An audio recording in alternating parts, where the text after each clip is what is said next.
أعوذ بالله من الشيطان اللعين الرجيم. بسم الله الرحمن الرحيم. الحمد لله رب العالمين، والصلاة والسلام على خاتم الأنبياء والمرسلين سيدنا ونبينا محمد وعلى أهل بيته الطيبين الطاهرين.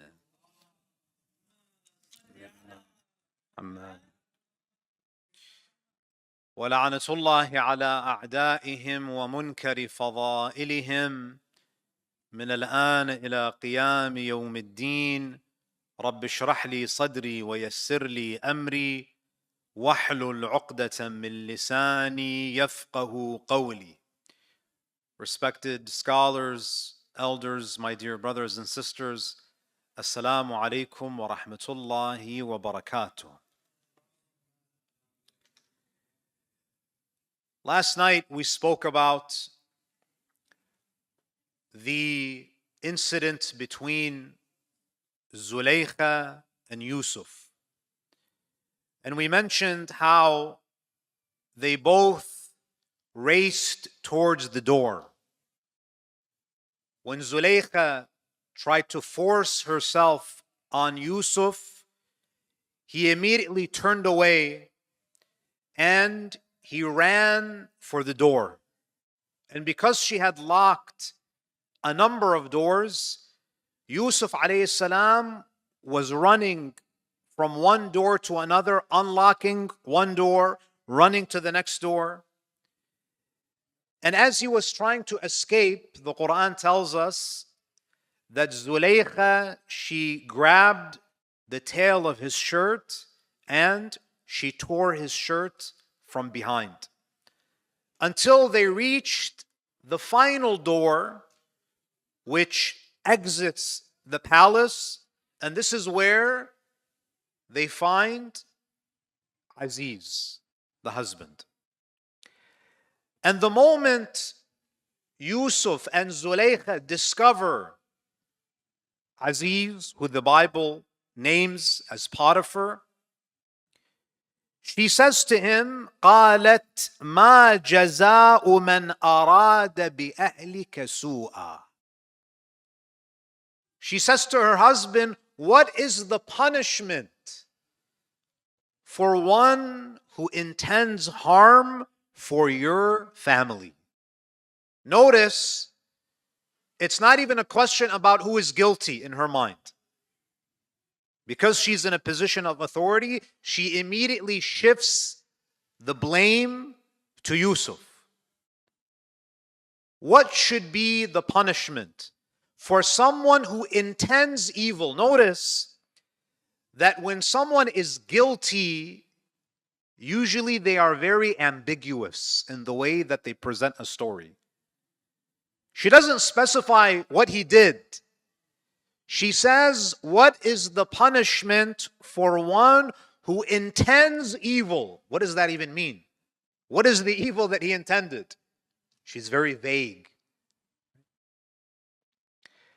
She doesn't say, Yusuf touched me, or Yusuf did this and that. She says he intended. قالت ما جزاء من أراد. She didn't say that Yusuf did such and such action, that he violated my honor. She doesn't speak about any action of Yusuf. She says he intended. Why? Because if she accuses him of fornication, that would require a higher threshold of evidence. And there is no evidence to suggest that he did anything. So she decides to level the allegation. She accuses him of what? Of intending, right? Because intention is very subjective. Right? He says, what is the punishment of one who intends evil for your family? Right? She was very cunning. She wanted to manipulate her husband. She wanted to feel as if he's trying to violate your honor and your family. إِلَّا أَن يُسْجَنَ أو عذاب أليم. So she lies. And we mentioned last night, her ability to fabricate a lie in a split second tells us that this is a woman who was very comfortable with lying. She was a habitual liar, a pathological liar. You have to be a pathological liar to be able to forge a story and fabricate so quickly and so comfortably. Why does she lie? Because she wants to protect herself from the consequences of her actions. You know, there's an interesting narration where Amir al-Mu'mineen alayhi salam, he beautifully summarizes the motivations for lying. Why do people lie? Imam mentions two reasons. He says, إِيَّاكُمْ وَالْكَذِبِ. You know, this is why Amir al-Mu'mineen, he's the Imam of eloquence. So concise, so accurate. The Imam says, I warn you of lying. Beware of lying. فَإِنَّ كُلَّ رَاجٍ طَالِبٍ. Imam says, every hopeful person is a seeker. وَكُلَّ خَائِفٍ هَارِبٍ. And every fearful person is a fugitive. Now, what does the Imam mean by this? Imam Amir al-Mu'mineen is highlighting that people lie for two reasons. What are the two reasons? People lie because of excessive hope, right? They are seeking something that is unlawful. They want something and they lie they lie so that they can acquire something that they hope to acquire. Or they lie because of fear of consequence. So the motivation for lying is either hope or fear. Hope to acquire something that you don't have, or fear that you might face a consequence. In this case, the motivation is what? Zulaykha lies out of fear. She's afraid that her reputation will be damaged. She's afraid that she will be punished for her infidelity. So she levels this accusation against Yusuf. So imagine they're standing at the door. Aziz is there. And Zulaykha is the first one to speak, basically accusing Yusuf of intending to fornicate with her. Now, what does Yusuf say? What is his response? Yusuf alayhi salam in ayah 26, he speaks. قال هي راودتني عن نفسي. Yusuf, unlike Zulaykha, he is very clear and direct. There's no ambiguity in his words. With Zulaykha, it was ambiguous. She was vague. He intended evil. What is the evil that he intended? She's not explicit. Yusuf alayhi salam, what does he say? She tried to seduce me. Very clear. There is no ambiguity. He's not vague. He states the facts in a very clear way. قال هي راودتني عن نفسي. And look at how polite and respectful Yusuf alayhi salam is. He doesn't speak to Zulaykha. He doesn't say, أنتِ راودتيني عن نفسي. He doesn't speak to her in the first person. He says she. He's speaking to her husband. He says she tried to seduce me. Now what's interesting to note here is that one lesson that we learn is that a mu'min has a responsibility to defend their honor and their reputation. Now, what you notice is that in the story of Yusuf alayhi salam, he is accused of a crime 2 times. One time he defends himself, and another time he remains silent. Here, Yusuf alayhi salam, he defends himself. When he is accused of adultery, of fornication, he defends himself. He responds to the allegation. He doesn't allow this allegation, this accusation, to go unchallenged. At the end of the story, when Yusuf alayhi salam is the treasurer of Egypt, his brothers come to receive some aid. And if you look at ayah 77 of Surah Yusuf, what does it say? قَالُوا يَسْرِقْ. The brothers are speaking to Yusuf, not knowing that it's Yusuf. قَالُوا يَسْرِقْ. Because an arrangement was made to make it look like Binyamin had stolen the king's cup. So the brothers say, قَالُوا يَسْرِقْ فَقَدْ سَرَقَ أَخٌ لَهُ مِنْ قَبْلِ. They say if Binyamin has stolen something, well, he had a brother who also stole before. Yusuf alayhi salam, he's there. He is hearing his own brothers accuse him of theft. Of course, the brothers don't know that they're speaking to Yusuf. But what does the Quran say? Does Yusuf challenge them? Does he speak up? Allah says, فَأَسَرَّهَا يُوسُفُ فِي نَفْسِهِ. He remained silent.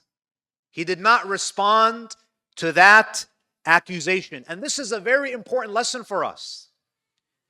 We have to use our wisdom to determine when it is necessary for us to respond to an accusation and when it's better to ignore it. Yusuf alayhi salam, with the incident with Zulaykha, he has to defend himself because he's a slave. If he doesn't defend himself, he could face a punishment. There is a potential harm if he does not speak out and defend himself against this accusation. So because he's in a position of weakness, he has to defend. But at the end of the story, when Yusuf alayhi salam is in a position of power, the brothers accuse him of stealing when he was younger. He doesn't have to respond because he has a plan. He wants to conceal his identity. And also, there is no threat of harm. He can ignore it. He's not going to face any harm. This is very important for us to reflect upon.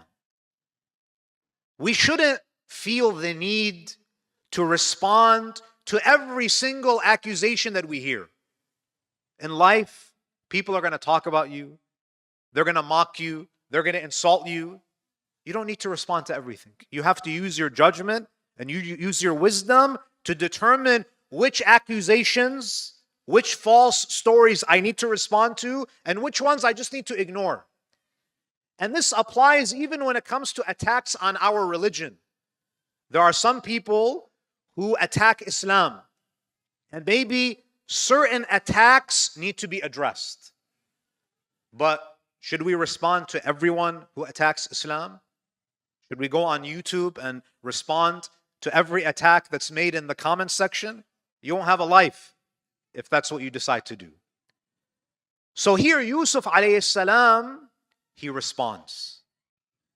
Now, when you look at the response of Yusuf, what you find is that the way that he responds tells us a lot about his character and his faith.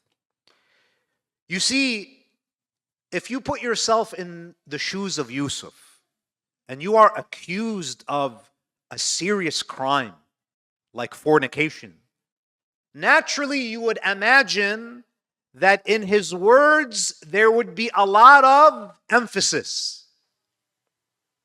You know, when Allah subhanahu wa ta'ala speaks about the way that the prophets would address their people, because most of the time prophets are sent to communities who doubt them, the prophets, when they affirm their messengerhood, they bring these emphatic elements in their speech. Inni ilaykum, inna ilaykum lamursalun. Indeed, we have been sent as messengers.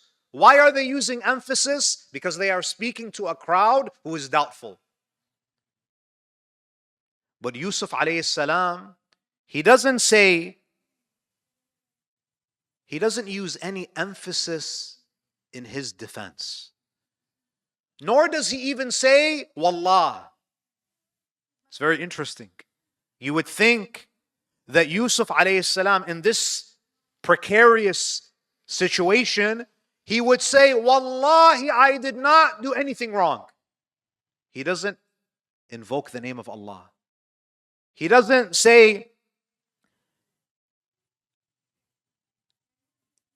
use any linguistic element of emphasis. Why? Because he's calm. This reveals to us that he was very composed. He doesn't feel the need to use strong assertions to establish his innocence. He has so much trust in Allah's justice that he doesn't come off as desperate to prove his innocence. He doesn't sound defensive. He simply says, هي راودتني عن نفسي. He's very composed. In a moment when most people would say, Wallah, he doesn't swear by Allah's name. And this is very important. You know, we have a narration where it is said, قال الحواريون لعيسى ابن مريم أوصينا. It is said that the disciples one day, they asked Isa alayhi salam for advice. He says to them, قال موسى لقومه. Isa alayhi salam, he quotes Musa. قال موسى لقومه لا تحلفوا بالله كاذبين. Musa used to say to Bani Israel, don't swear by Allah's name and lie. Don't say, Wallah, this happened, or Wallah, that happened, and be dishonest. Don't bring Allah's name, don't swear by His name when you lie. Isa alayhi salam says, I'm going to tell you something more than that. وَأَنَا آمُرُكُمْ أَلَّا تَحْلِفُوا بِاللَّهِ صَادِقِينَ وَلَا كَاذِبِينَ. Isa says, my advice to you is, don't swear by Allah whether you are truthful or lying. Don't invoke the name of Allah subhanahu wa ta'ala when it comes to trivial issues. This is how much the likes of Yusuf, they have reverence for the name of Allah. He doesn't say, Wallah, she seduced me. No, he doesn't bring Allah's name. Allah's name is sacred. There's a beautiful story during the time of Imam Sadiq where it is said that a man performed Hajj, and after he finished his Hajj, he went to the city of Medina to visit the Prophet. And he was in the masjid of the Prophet. He wanted to pray, offer salah in the masjid. And the masjid was empty. It was late at night. And the only person who was in the masjid was Imam al-Sadiq. He was also praying. After the man finished his salah, he noticed that his belt was missing. At that time, people used to keep their valuables and their wealth, their money, in these belts. For those of you who've been to Hajj, those belts where you have a zipper, you can put valuables, it was something like that. So he sees his belt is missing. And the only person who's in the masjid is Imam al-Sadiq. So he goes to Imam al-Sadiq alayhi salam, and what does he say? He says, you took my belt. The Imam alayhi salam says, what belt? He says, I had a belt and it's missing, and you're the only one in the masjid. You took it. Imam, he says, what was in your belt? He says, I had 1,000 dinars. 1,000 dinars was a lot of money. 1,000 gold coins. Imam alayhi salam, of course, he didn't take any belt. He doesn't say, Wallah, I didn't take it. He doesn't get into an argument with the man. He says, he goes to his house. He says, stay here. He goes and he gives this man 1,000 dinars. The man, he takes it, thinking that the Imam took it from him and he was simply retrieving his right. This man, he was traveling, he was staying with someone in Medina. He goes back to his residence and he finds the belt. He did not even bring it with him to the masjid. So he goes back to Imam al-Sadiq. He says to him, I apologize. I accused you of stealing from me, but I was the one who forgot that my belt was at my residence. So here is your money back. Imam al-Sadiq says, we, Ahlul Bayt, what leaves our hands, we don't take it back. In this moment, Imam al-Sadiq did not say, Wallah, I didn't take anything from you. For Imam al-Sadiq, it is better to give 1,000 dinars rather than to invoke the name of Allah over some dunyawi matter. So Yusuf alayhi salam, he says, قال هي راودتني عن نفسي, that she is the one who seduced me. Now, Aziz is standing here in a very difficult moment. On the one hand, his wife is claiming that Yusuf is guilty. And she wants to she doesn't even want to discuss what happened. She wants to talk about what the punishment should be. قالت ما جزاء من أراد بأهلك سوءا إلا أن يسجن أو عذاب أليم. Yusuf is saying that she was the one who seduced me. Now he's looking, one is his wife, and the other is his adopted son, someone who is very dear to him, someone who he has trusted. As he's trying to figure out what to do, the Quran says, وَشَهِدَ شَاهِدٌ مِّنْ أَهْلِهَا. A witness came forward, مِّنْ أَهْلِهَا, from her family. Now again, Allah subhanahu wa ta'ala, He mentions important details. Allah subhanahu wa ta'ala wants us to know that this shahid is from the family of Zulaykha. He's related to Zulaykha. Why? Because this is someone who would naturally be biased towards Zulaykha. So if he makes a testimony that goes against the interests of Zulaykha, it has weight. وَشَهِدَ شَاهِدٌ مِّنْ أَهْلِهَا. Now there is a discussion about who this person is.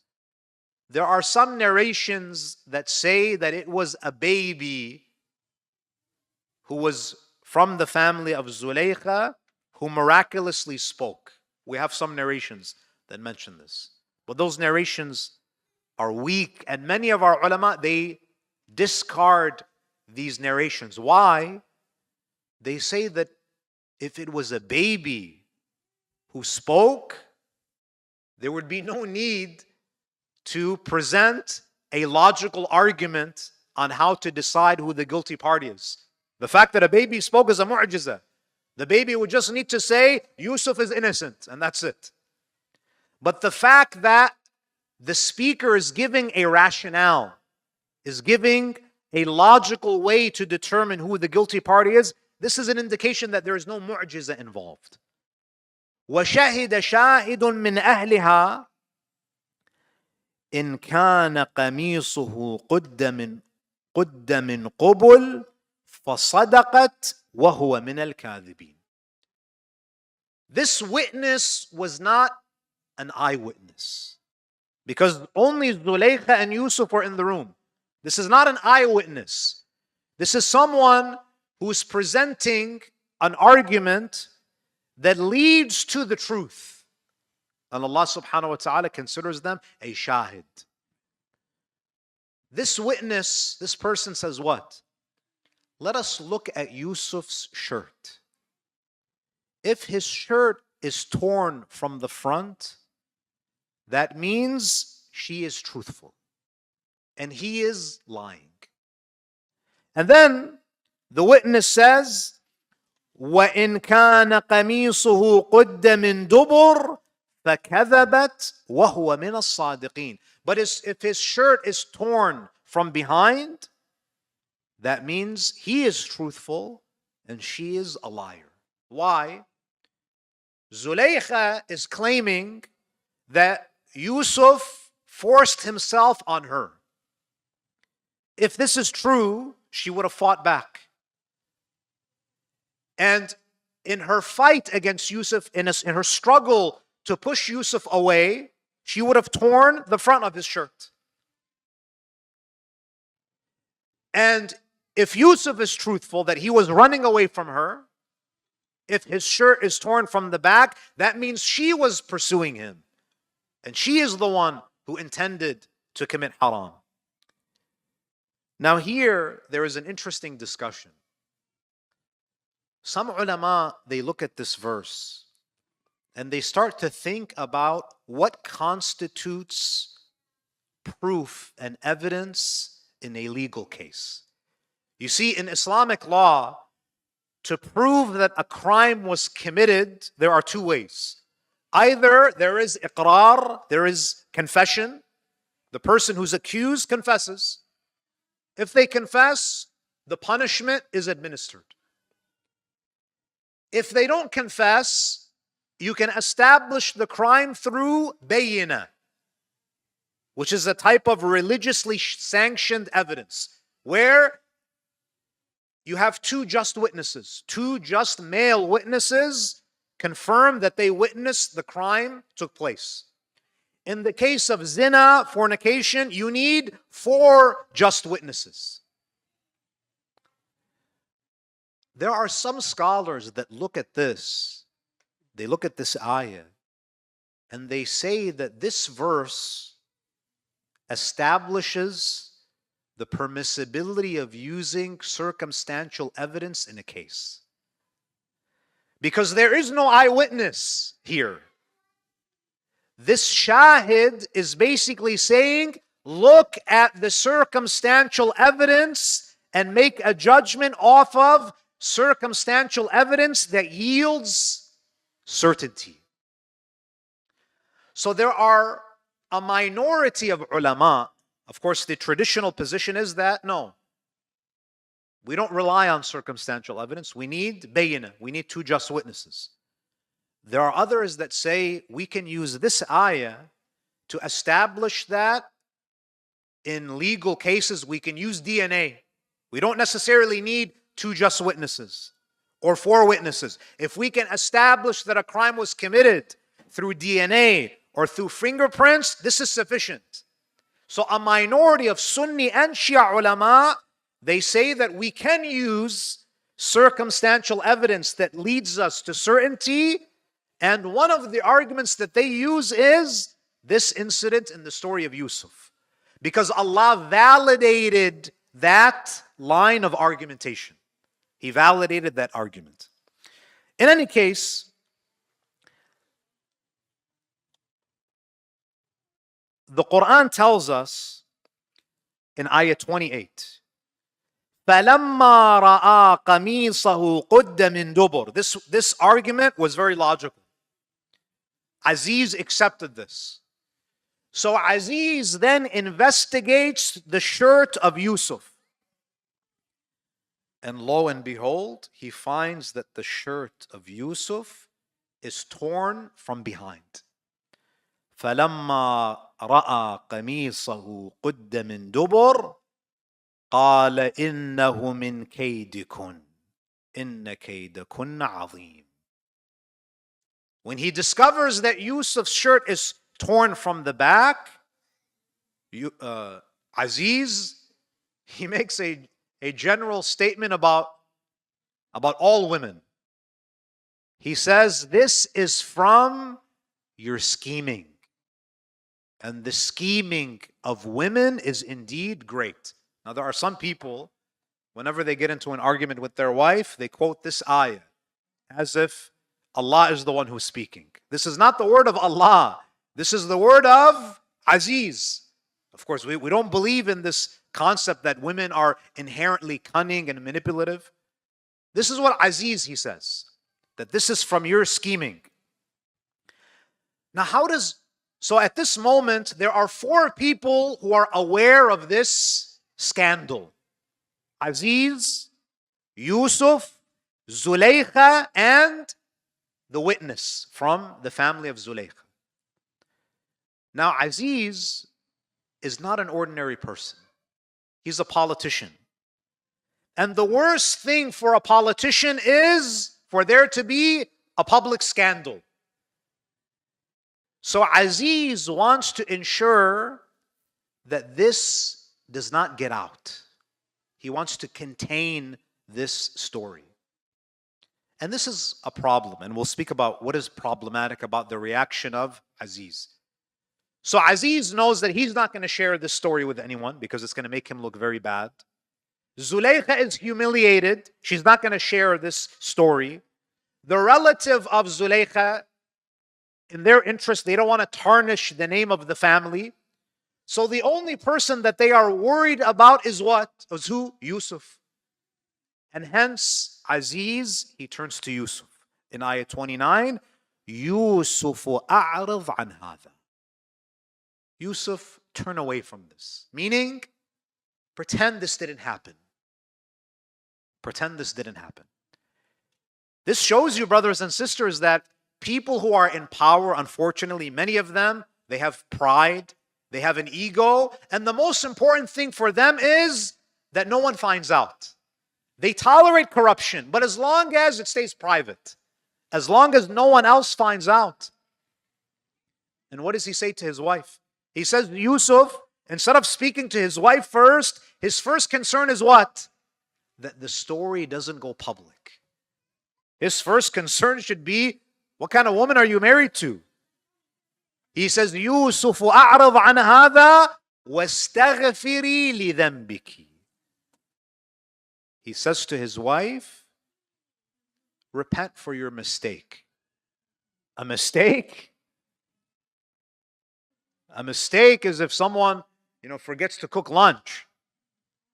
A mistake is if you forget your keys. She tried to commit fornication with her slave. This is much more than a mistake. The reaction of Aziz indicates that he also suffers of a deep spiritual problem. And that is that he has no ghayrah.